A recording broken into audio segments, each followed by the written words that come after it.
Welcome back to another episode of Infidelity Tales Lab.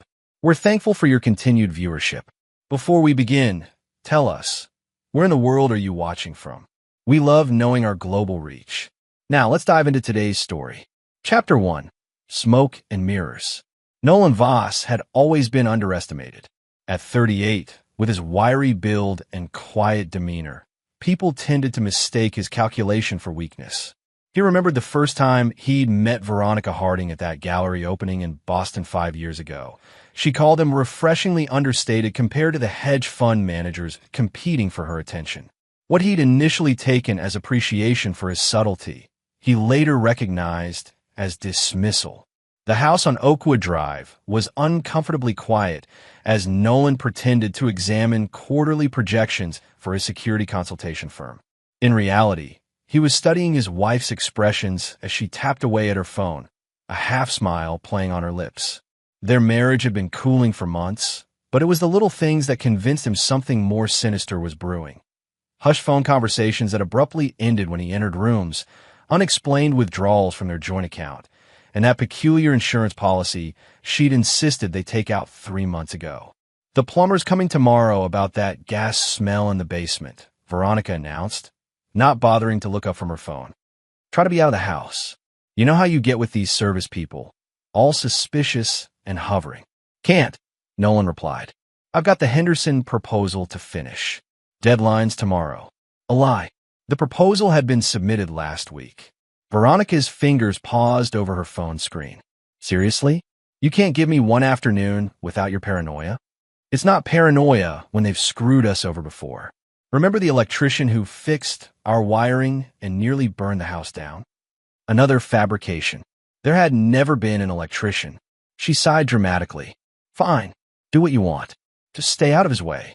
Nolan watched as she retreated upstairs, her posture stiff with irritation. He waited until he heard the shower running before slipping into her home office. The room was immaculate, too immaculate. Veronica had never been organized. He methodically searched through her desk drawers, careful to leave everything exactly as he found it. In the bottom drawer, beneath a stack of old magazines, he discovered a burner phone. The text messages confirmed what he'd suspected for weeks. Veronica was having an affair. But what chilled him was the conversation from 3 days ago. "Insurance is set. Just need to make it look accidental. Gas leak is cleanest. You sure he won't suspect? Nolan? Please." The man's completely oblivious. "He trusts me completely." Nolan replaced everything exactly as he'd found it, his mind racing but his hands steady. He'd built his reputation on crisis management and threat assessment. Now he would need every bit of that expertise to survive his own marriage. When Veronica emerged from the shower, Nolan was back on the couch, spreadsheets spread before him, his face a perfect mask of concentration. "I'm going to sleep," she announced. "Don't stay up too late. Just finishing this section," he murmured without looking up. As her footsteps receded upstairs, Nolan opened his laptop and began researching the plumbing company scheduled for tomorrow's appointment. Dominic Rafferty owned Rafferty Plumbing and Heating. Former military. 2 prior arrests for assault. Charges dropped. License legitimate, but several customer complaints buried in public records. Nolan's phone buzzed with a text from his brother Theo. "Still on for fishing this weekend?" He replied, "Change of plans. Need to talk. Emergency." The pieces were falling into place. Tomorrow he would face the man his wife had hired to kill him. But Nolan Voss had never been one to walk into a trap unprepared. Chapter 2. The Unassuming Target. Nolan met his brother Theo at a diner 15 miles outside of town at 6 a.m. Despite their physical similarities, both with the same sharp features and storm gray eyes, Theo had always been the more imposing presence. A former Marine turned private security specialist, Theo's hulking frame dwarfed the booth they occupied. "You look like shit," Theo observed, sliding a coffee across the table. "Veronica is trying to kill me," Nolan replied without preamble. To his credit, Theo didn't laugh or dismiss him. Instead, he set down his mug and asked, "Evidence?" Nolan showed him photos he'd taken of the text messages, the insurance policy, the withdrawals. He explained about the plumber scheduled for later that day. "You need to call the cops," Theo said firmly. And tell them what? That I illegally access my wife's burner phone? That I have suspicions about a plumber who hasn't done anything yet? Nolan shook his head. I need concrete proof. I need to catch them in the act. That's how people end up dead and all. I'm not walking into this blind. Nolan slid a USB drive across the table. Everything I've found is backed up here. If something happens to me, it goes straight to Detective Laurel Mendez. Remember her from the Parkman case last year? She owes me a favor. Theo pocketed the drive reluctantly. What's your plan? I'm going to let them think they're succeeding. Nolan's voice was cold, detached. I'll pretend to nap on the couch when the plumber arrives. Record everything. Then slip out when they're distracted. And then what? Then I dismantle their lives piece by piece. The smile that crossed Nolan's face made even Theo uncomfortable. Nobody betrays me and walks away untouched. Across town, Veronica Voss was meeting Dominic Rafferty at a roadside motel. At 42, Dominic had the weathered good looks of someone who'd lived hard but aged well. The tattoos covering his forearms told stories of military service and prison stints he rarely discussed. I don't like this, he said, pacing the cramped room. Murder's a whole different level. Veronica reclined on the bed, her tailored business attire incongruous against the dingy bedspread. It's not murder. It's solving a problem. She twisted the wedding band on her finger. Nolan's company is about to land a government contract worth millions. With the prenup gone after 5 years of marriage and that insurance policy, we'd have everything we need to disappear. And if something goes wrong, nothing will go wrong if you follow the plan. Gas leaks happen in old houses like ours all the time. She rose and pressed herself against him.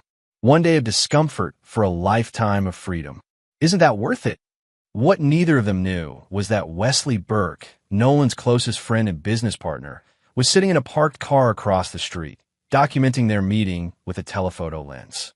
The same Wesley who had introduced Nolan and Veronica at the gallery 5 years ago, consumed by guilt over bringing this woman into his friend's life. Back at home, Nolan was preparing. He placed nearly invisible motion sensors at key points throughout the house.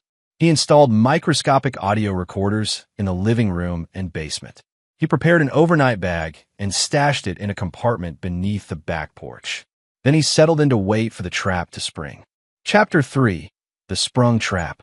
At precisely 1:15 p.m., the doorbell rang. Nolan watched from the upstairs window as Dominic Rafferty climbed out of a white van emblazoned with Rafferty Plumbing and Heating. He looked exactly like his license photo, tall, muscular, with a close-cropped beard and the confident posture of someone used to physical confrontation.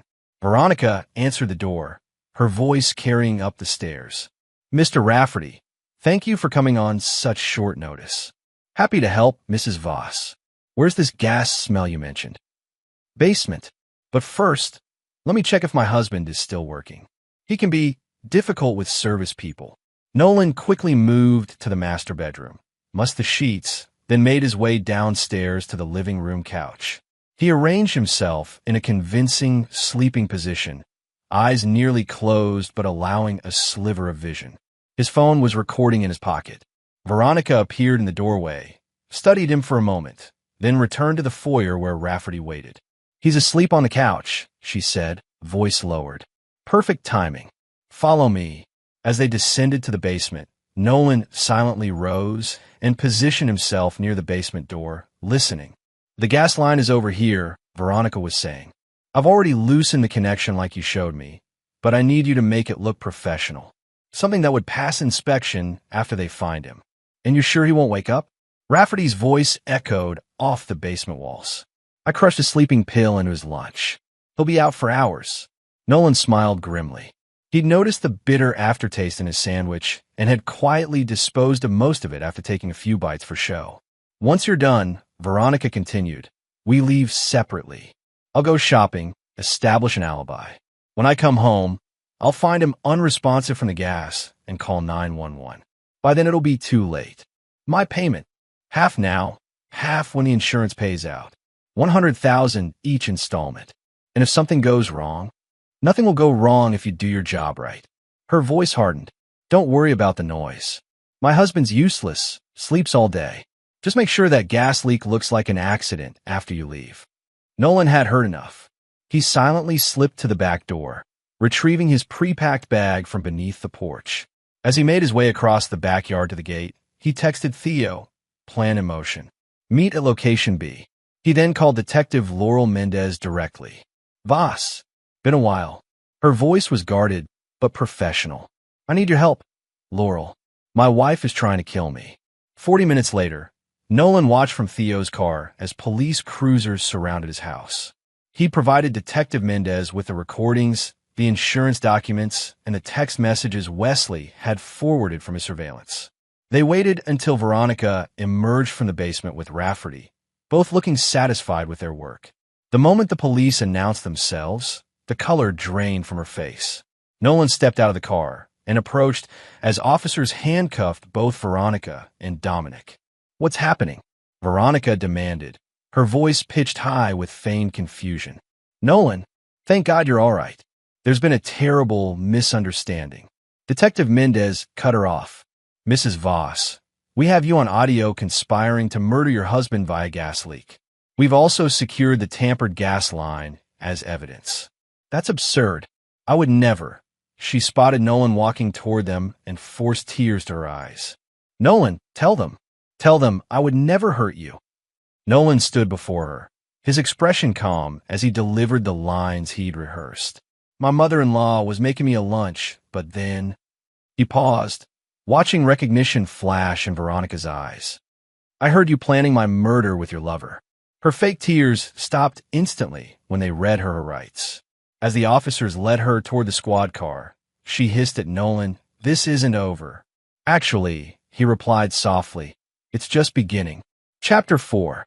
The Depths of Betrayal. The arraignment was a media circus. Nolan sat in the back of the courtroom, watching as Veronica and Dominic were formally charged with conspiracy to commit murder. His mother-in-law, Pauline Harding, sat across the aisle, her face a mask of disbelief and rage. You set her up, Pauline spat as they exited the courtroom. Veronica would never do this. The evidence speaks for itself, Nolan replied evenly.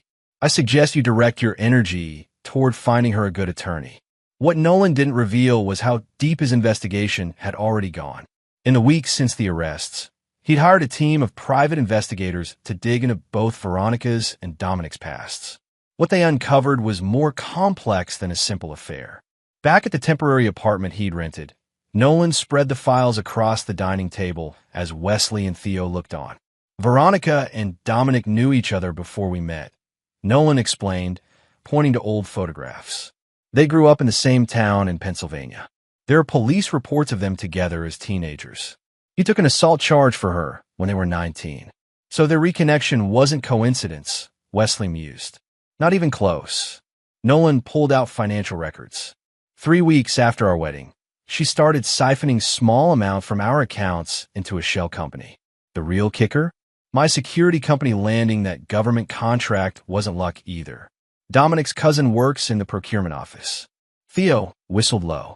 This was a long con. 5 years. Nolan's voice was hollow. 5 years of my life with someone who was planning my death from the beginning. What's your next move? Wesley asked. Nolan gathered the files methodically.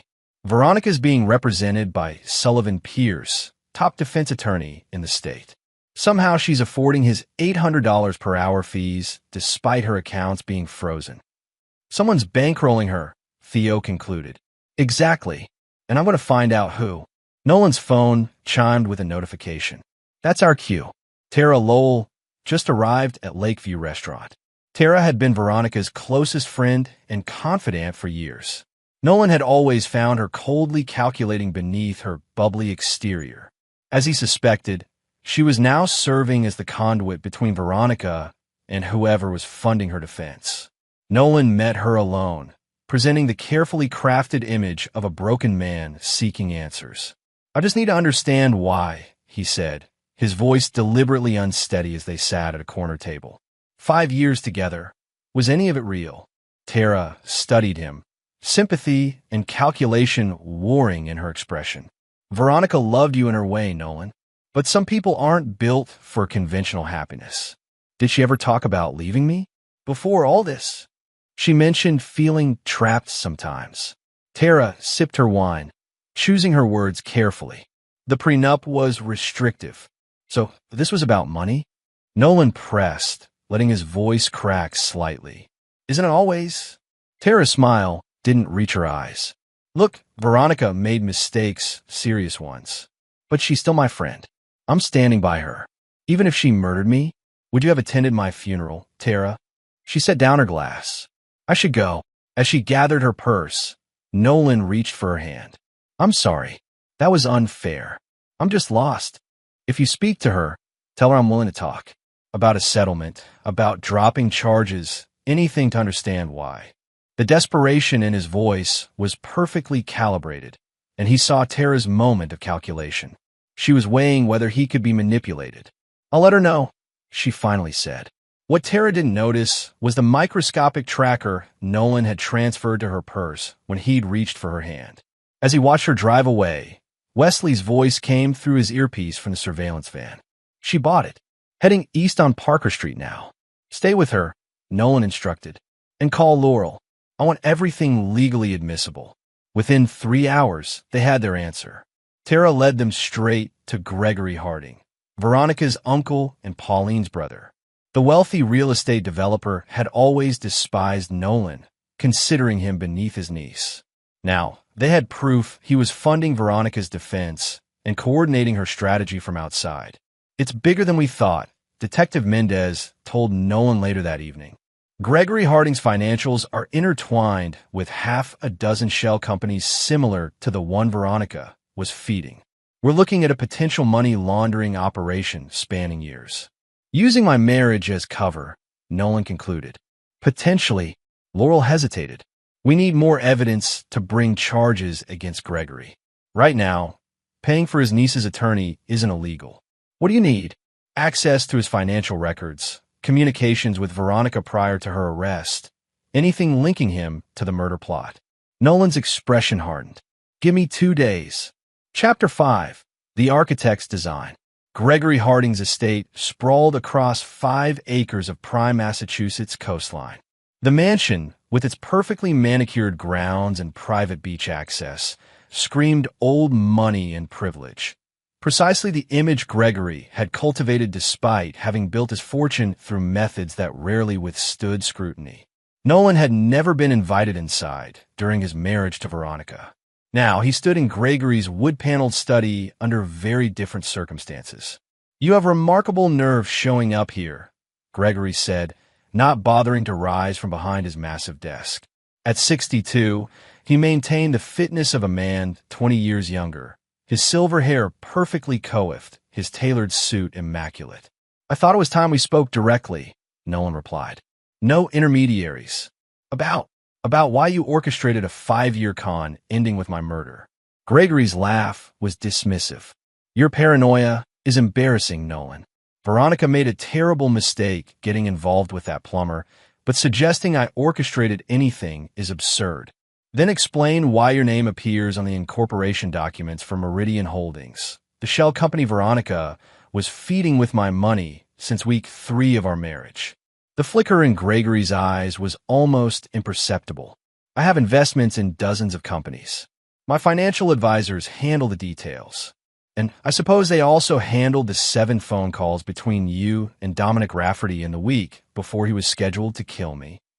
This time, Gregory couldn't hide his surprise. You're bluffing. Nolan placed a folder on the desk. Phone records don't lie. Neither do the offshore accounts you've been using to move money between your development projects and certain government officials. The FBI finds that kind of thing fascinating. What do you want?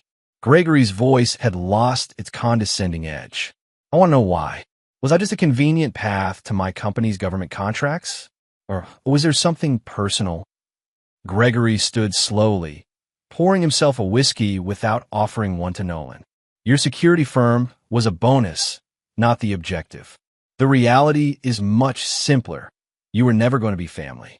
Veronica needed someone pliant, someone who would adore her enough to miss the warning signs. You fit the profile. And the murder plot, an unfortunate escalation. The original plan was divorce after accessing your company's government contracts. Veronica grew impatient. With your encouragement, Gregory shrugged. Time is money, and she always was impressionable. Nolan nodded slowly, processing the cold calculation of it all.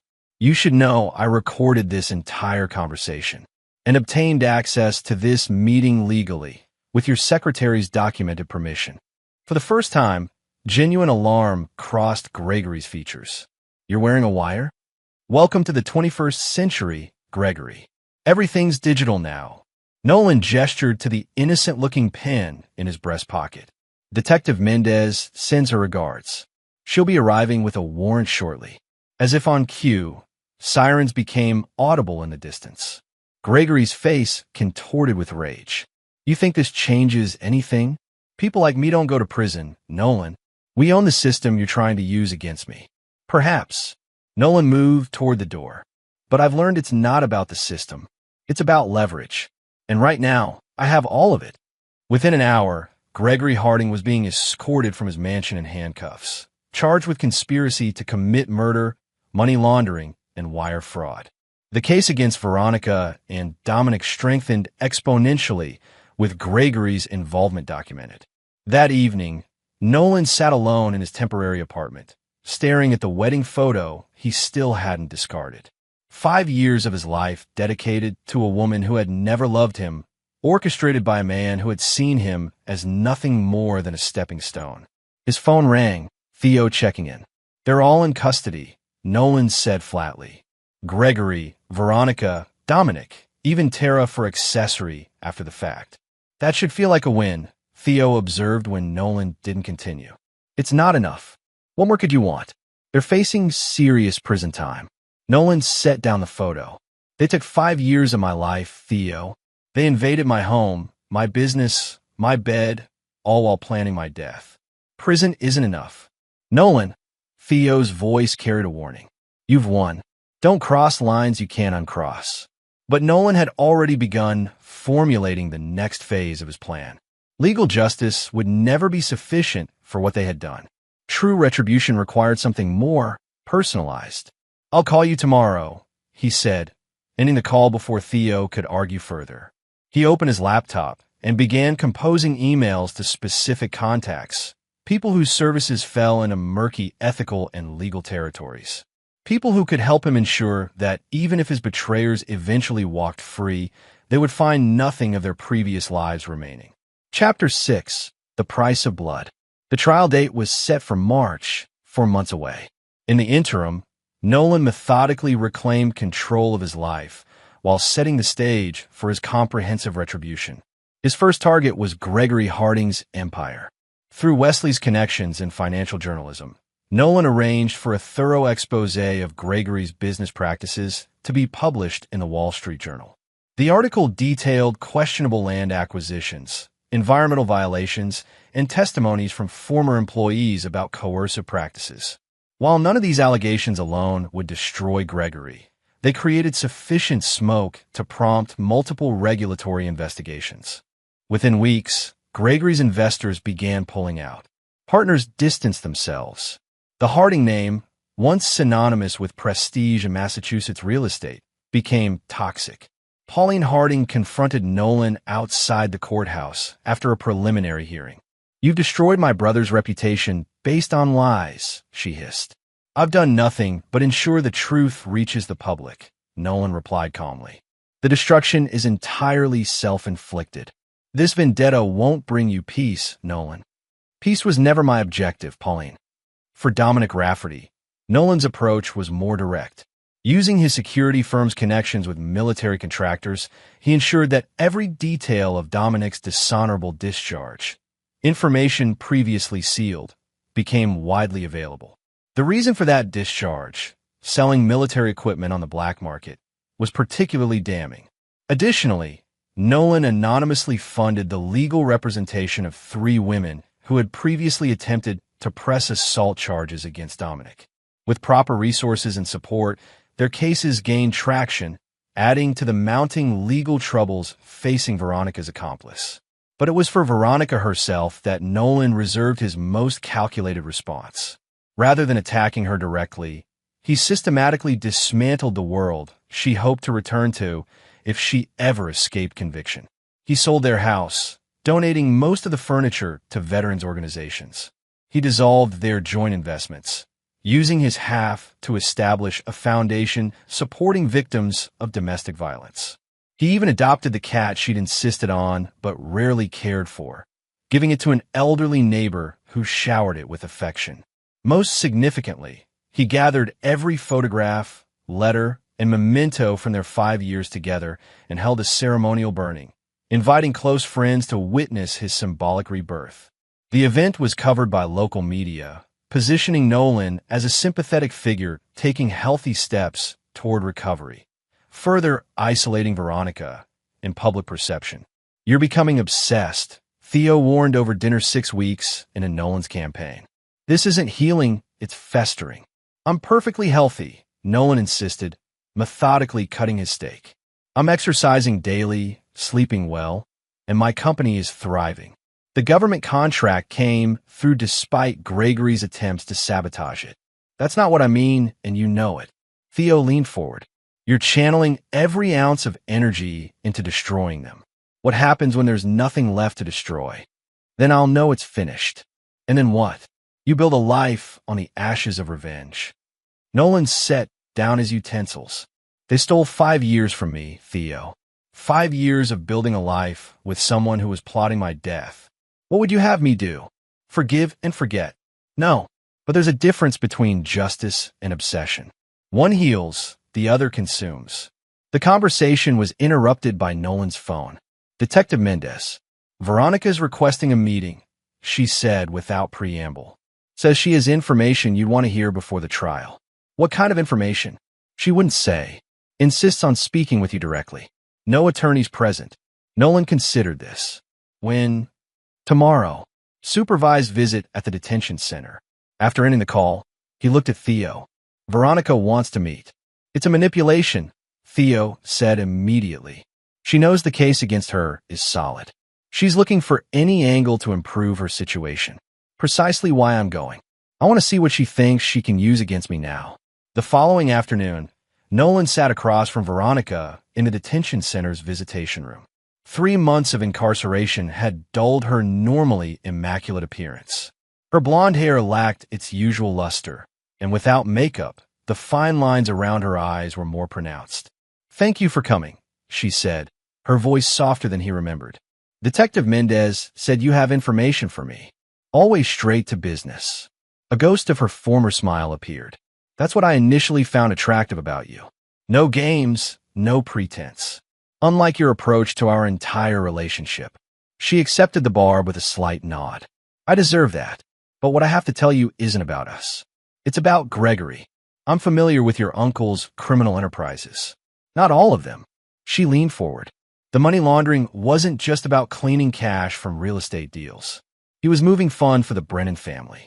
The Brennans were notorious in Boston's organized crime hierarchy, deeply entrenched but slippery enough to avoid major convictions. Gregory kept records, she continued. Insurance, he called it. Names, dates, amounts. If something happens to him in prison. Stop. Nolan held up his hand. If this is an attempt to trade information for leniency, take it to the prosecutor. This isn't about leniency. It's about survival. Her composure cracked slightly.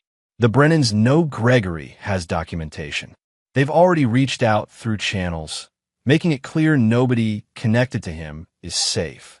That includes me and you. Me? I've never had any connection to Gregory's operations. You think that matters to people like the Brennans? You're the one who exposed Gregory. In their world, that makes you responsible for any threat to their organization. Nolan studied her, searching for the manipulation. Why warn me? Because despite everything, I never wanted you dead, Nolan. That was Gregory's escalation and Dominic's eagerness. I just wanted. She trailed off. My money. My company's contracts. Everything but me. She didn't deny it. The records are in a safety deposit box at First Maritime Bank. Box 2317. Gregory gave me the key when I agreed to marry you. It's in a hollow bedpost in my mother's house. The guest room, left side of the headboard. Nolan stood. I'll pass this information to Detective Mendez. If it proves valuable, perhaps the prosecutor will consider it in your sentencing. As he turned to leave, Veronica called after him.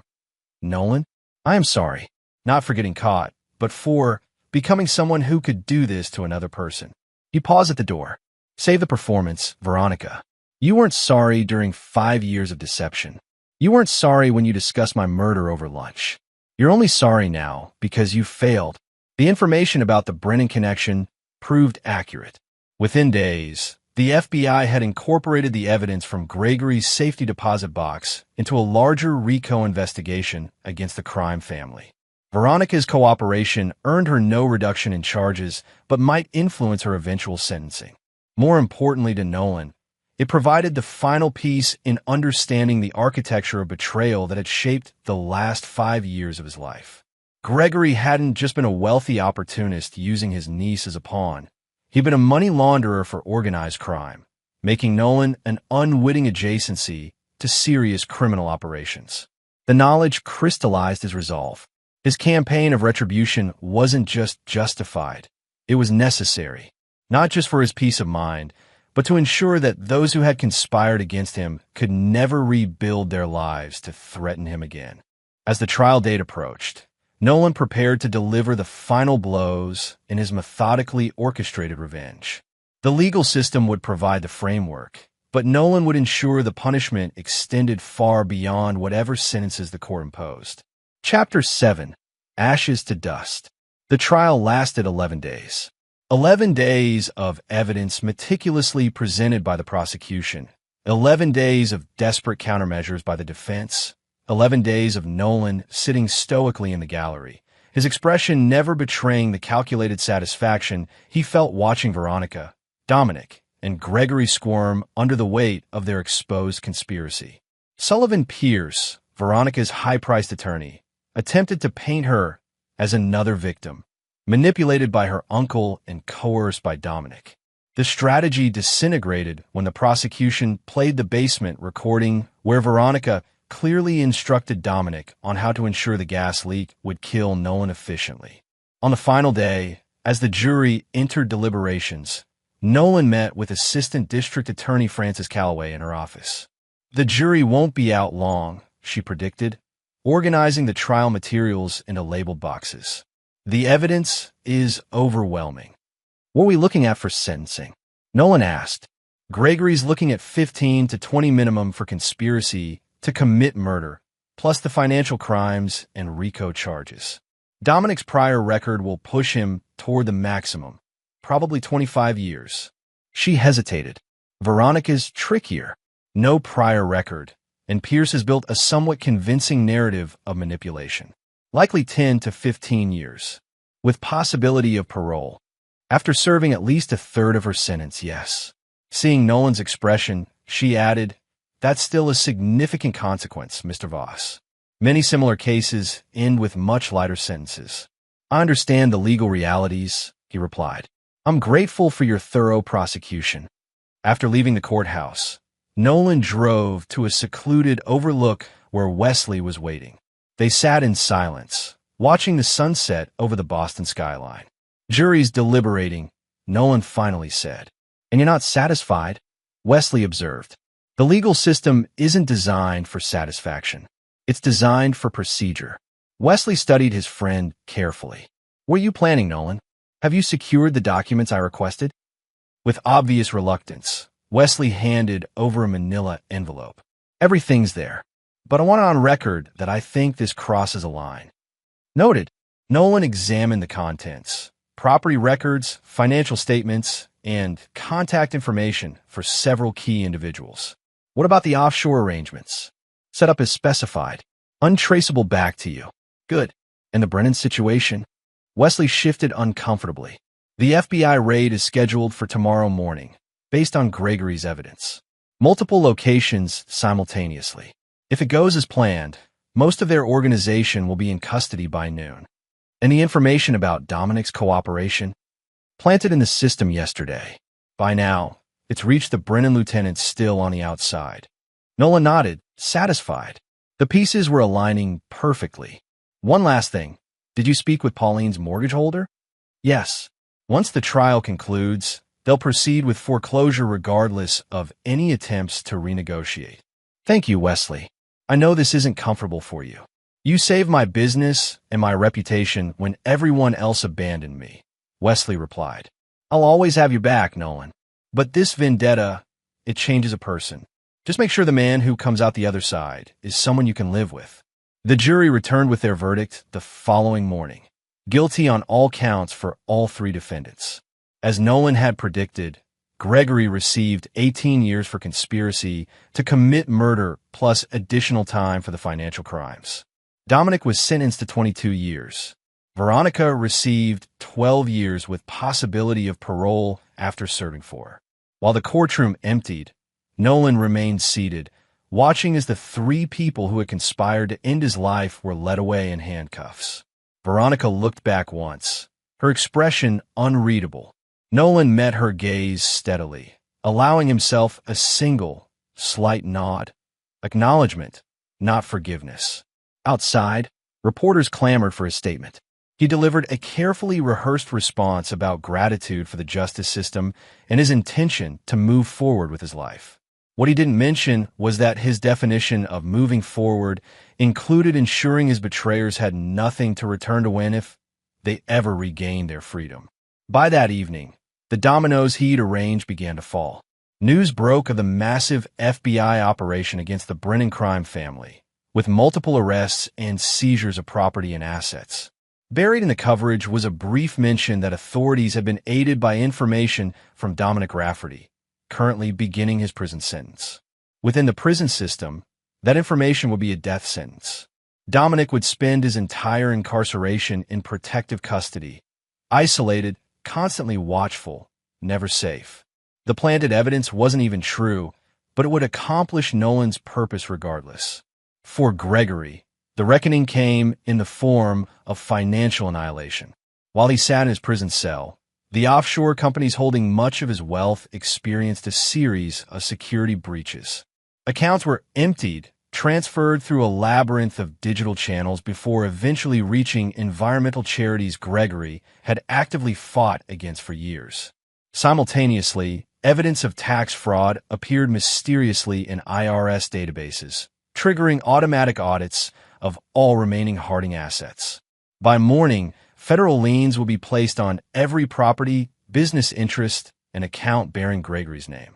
As for Veronica, Nolan's approach was more personal. Using the legal authority granted to him as her husband before their divorce was finalized, he systematically unraveled her carefully constructed public image.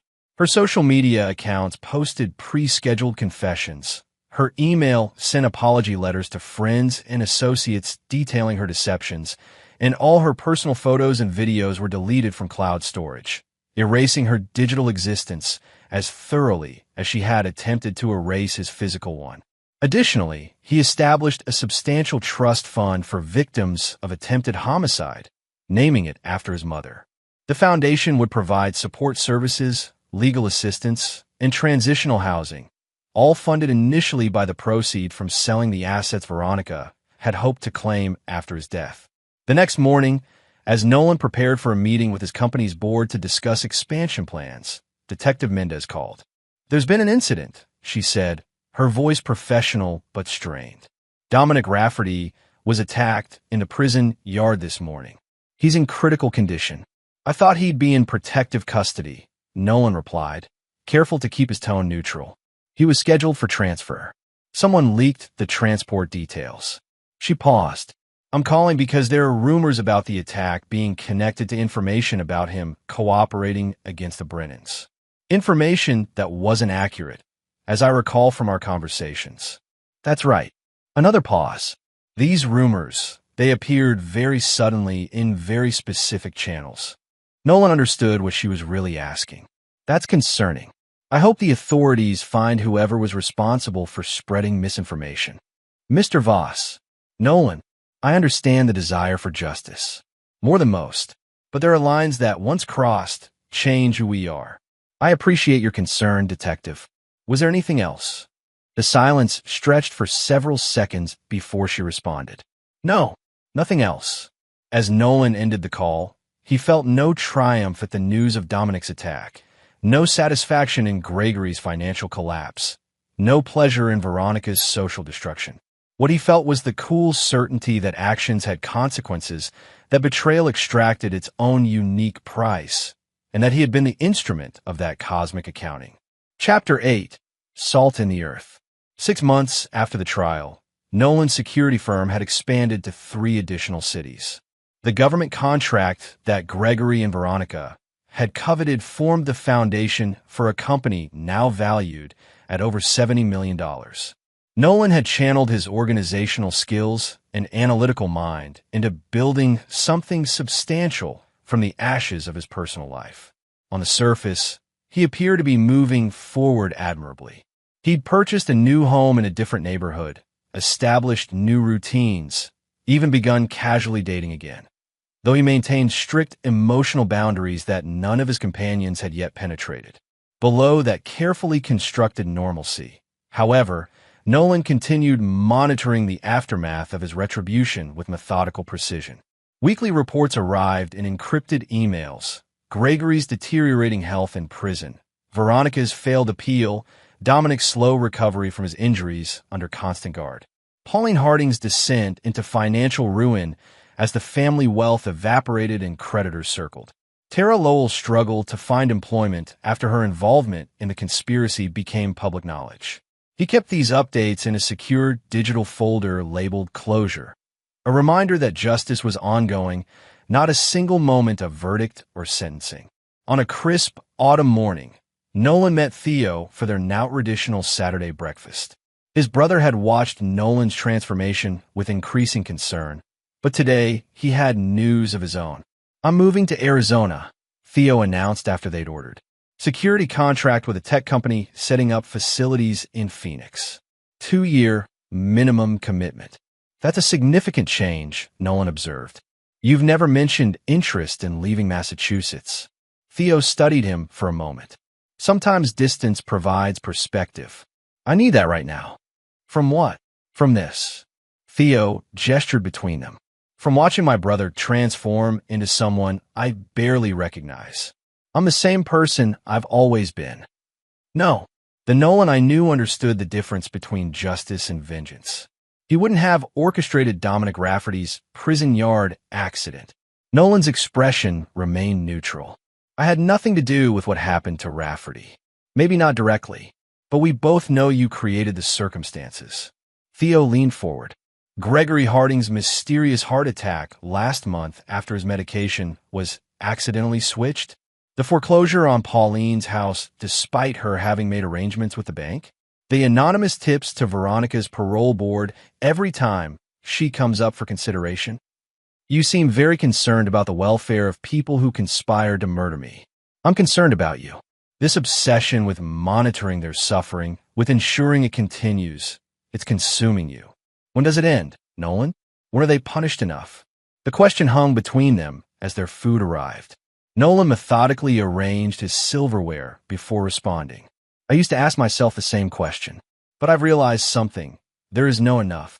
No punishment equals 5 years of lies culminating in attempted murder. So it's not about achieving equivalence. It's about ensuring consequences are permanent. That's not justice. That's playing God. No, it's ensuring that actions have irreversible consequences, just like mine would have been if their plan had succeeded." Nolan's voice remained calm, reasonable. "I'm not actively harming them anymore, Theo. I'm simply ensuring they never recover what they lost." Theo pushed his plate away, appetite gone. "Do you hear yourself? You're talking about dedicating your life to making sure other people remain miserable. That's not healing. That's not moving forward. I've rebuilt my company. I've created new relationships. By any objective measure, I am moving forward. Externally, yes. But inside," Theo tapped his temple. "You're still living in that moment when you heard Veronica plotting your death. You haven't moved an inch from that day." The accusation struck closer to truth than Nolan wanted to admit. He changed tactics. "I appreciate your concern, but this is my life, my choice in how to process what happened. And that's why I'm leaving," Theo replied quietly.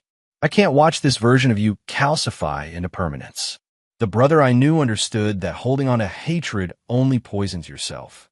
The brother you knew was naive enough to marry a woman who spent 5 years planning his murder. Theo stood, dropping cash on the table for his untouched meal. Call me when you're ready to actually heal, not just survive. I'll always be your brother, Nolan. But I can't be complicit in what you're becoming. After Theo left, Nolan sat alone, finishing his breakfast with the same methodical precision he applied to everything now. His brother's words echoed uncomfortably, challenging the narrative he'd constructed around his actions. Later that evening, he found himself parked outside the state correctional facility where Veronica was serving her sentence. He hadn't planned to come here, had actively avoided being anywhere near this place since the trial. Yet somehow, Theo's departure had triggered something unexpected, a need to confront the source of his transformation. He didn't go inside, didn't request a visit. Instead, he sat watching the imposing walls, trying to identify the emotion churning beneath his carefully maintained control. It wasn't satisfaction or vindication, not even anger anymore. It was something hollower, more persistent. His phone chimed with an incoming email, the weekly update on his betrayer's circumstances. Instead of opening it immediately as he usually did, he hesitated, Theo's words replaying in his mind. You're still living in that moment when you heard Veronica plotting your death. You haven't moved an inch from that day. With a deliberate movement, he moved the email to a folder without reading it. Then he started the car and drove away from the prison, with no destination in mind, but a growing certainty that something needed to change. Not his resolve regarding those who had betrayed him, that remained unaltered, but perhaps the space they occupied in his daily thoughts. The energy he dedicated to monitoring their suffering could be redirected toward something more constructive than mere surveillance of their downfall. As he drove through the night, Nolan began formulating a new approach, one that would cement his retribution while freeing him from the need to actively maintain it. A final reckoning that would allow him to truly move forward while ensuring they never could. Chapter 9. Salt the Earth. Winter descended on Boston with particular ferocity that year. 3 major snowstorms had paralyzed the city in December alone, creating a hushed landscape that mirrored Nolan's increasingly contemplative state. In the months since Theo's departure for Arizona, Nolan had methodically restructured his relationship with revenge. He'd stopped reading the weekly reports, instructing his investigators to continue monitoring, but to contact him only if something required his direct attention. He'd established automated systems to maintain the financial and legal pressures on the Harding family assets.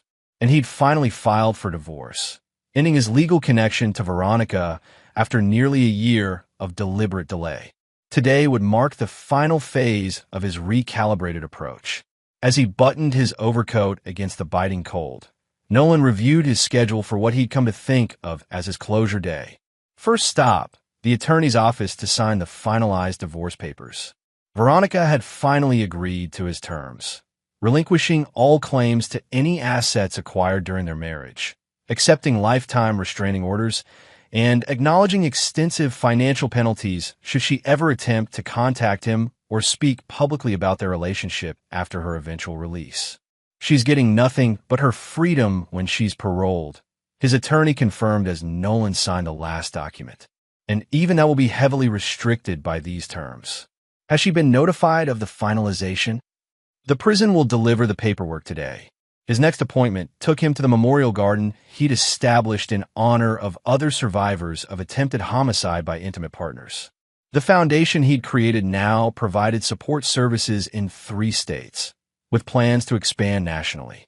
He walked the snow-covered paths, examining the simple stone monument at its center, inscribed with words that had become something of a personal mantra, from survival to revival. Midday found him at the headquarters of his security firm, where the board had gathered for a special announcement. Nolan stood before them, projecting the confidence that had become his trademark in business settings. Effective immediately, I'm stepping down as CEO, he announced, surprising everyone except Wesley, who had been briefed the previous evening. I'll maintain my position on the board, but will be transitioning to a new role as head of our nonprofit division, focusing on security solutions for vulnerable populations. The questions came rapidly. Why now? Who would replace him? Was this related to his personal trauma? Nolan addressed them with practiced calm, explaining that the company's successful expansion provided the perfect opportunity for new leadership while allowing him to channel his expertise into meaningful social impact.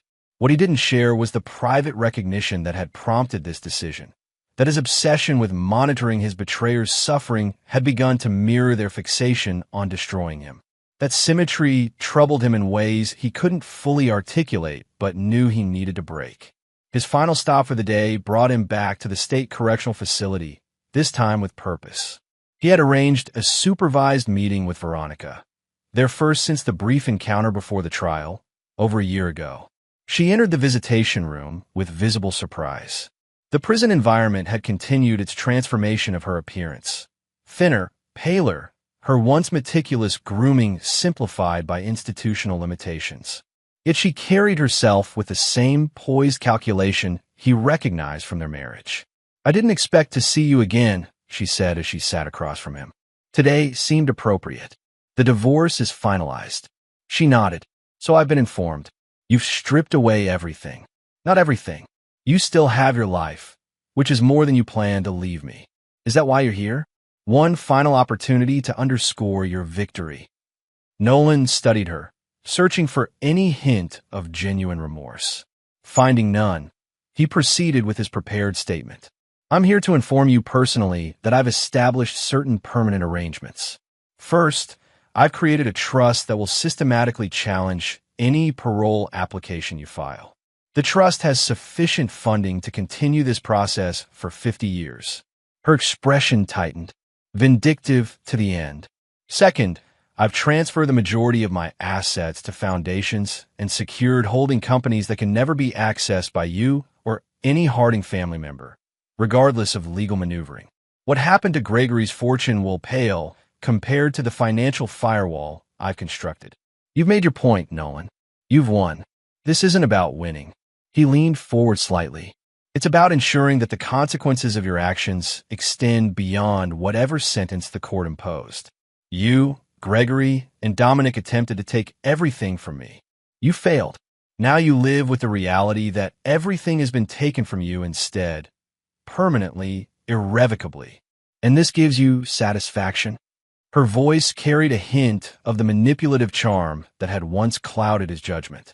"Satisfaction isn't relevant. This is simply completion." He stood, gathering his coat. "I won't be monitoring your situation anymore, Veronica. I won't be checking on your appeals or your prison conditions. I've established systems that will maintain these consequences automatically without requiring my attention or energy." "So you're finally moving on?" There was something almost like relief in her tone. "No." His voice was quiet but absolute. "I've already moved on. This is merely confirming that you never will." As he turned to leave, she called after him.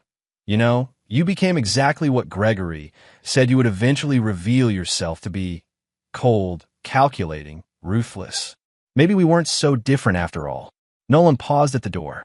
"The difference is that I never would have conspired to murder someone for financial gain. Whatever I've become was forged in the fire you created." Outside, snow was falling again, softening the harsh lines of the prison complex. Nolan stood for a moment, breathing in the crisp winter air, feeling a subtle shift within himself. Not freedom from the past, but perhaps a recalibration of its weight. His phone rang. Theo, calling from Arizona. "I heard about the changes at the company," his brother said when Nolan answered. "Wesley mentioned you're moving into nonprofit work. It seemed time for a change in focus." "And the other situation? The monitoring, the reports?" Nolan watched the snowflakes swirling in the wind. "Ended. Not the consequences. Those remain permanent. But my active involvement in maintaining them." Theo was silent for a moment. "That's a start. It's more than that. It's a recognition that revenge can become its own prison. Coming from you, that's practically philosophical enlightenment," Theo said, a hint of their old connection warming his voice. "Don't mistake me," Nolan cautioned. "I haven't forgiven them. I never will. But I've established systems that ensure they face permanent consequences without requiring my ongoing attention. I'm reallocating my energy, not abandoning my principles." Still, Theo hesitated. Its movement in a healthier direction. As they continued talking, Nolan walked to his car, brushing snow from the windshield. In the distance, he could see the lights of Boston glimmering through the winter haze, the city where he'd built his life, lost it, and now was reconstructing something different in its place. What emerged from the ashes of betrayal wasn't the man he'd been before. That person had died the moment he heard Veronica plotting with Dominic. But neither was it the coldly obsessive avenger he'd temporarily become. This version of Nolan Voss carried the hard-earned wisdom that trust must be allocated as carefully as capital, that justice required active maintenance, and that moving forward didn't necessitate forgetting. He had salted the earth of his betrayers' futures, ensuring nothing would ever grow from the ruins of their conspiracy. Now, having secured that permanent desolation, he could turn his attention to cultivating his own new landscape, one built with the protective fortifications his experience had taught him were essential, but not defined solely by their presence. The snow continued falling as he drove away from the prison for the final time, leaving behind both Veronica and the version of himself that had existed primarily as a response to her betrayal. What lay ahead remained uncharted, but for the first time since that afternoon on his couch, pretending to nap while hearing his murder being planned, Nolan felt something approaching genuine curiosity about what his future might hold. Not forgiveness, never that, but perhaps, eventually, something resembling peace, built not on the foundation of forgetting, but on the certainty that justice, once established, would maintain itself without consuming the one who had secured it. And there you have it. Another story comes to an end. What did you think? I'd love to hear your thoughts in the comments below. If you enjoy this story, consider joining our community by subscribing. It means the world to us. For more stories like this one, check out the recommended videos on screen, and I'll see you there.